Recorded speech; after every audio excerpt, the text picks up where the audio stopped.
Welcome to my YouTube automotive channel. In today's video I'm sitting in a 2025 Volkswagen Taos and I will show you how to do a factory reset.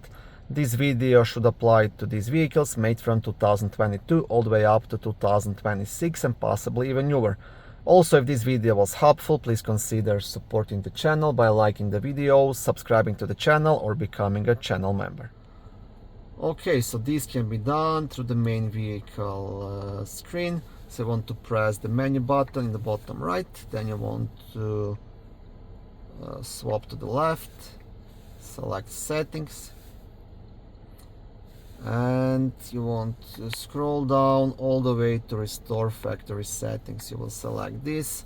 Now I will not do this because once you do the reset, everything you have saved will be deleted. So all the Bluetooth phones, all the radio settings, pretty much everything you have memorized will be deleted. So like it says, if you do this, you will do a factory reset. Thank you for watching this video. I hope it was helpful and educational. If it was, please like it and consider subscribing to my YouTube automotive channel. On my channel there is lots of how-to videos, do-it-yourself videos, car reviews, product reviews and other similar automotive topics.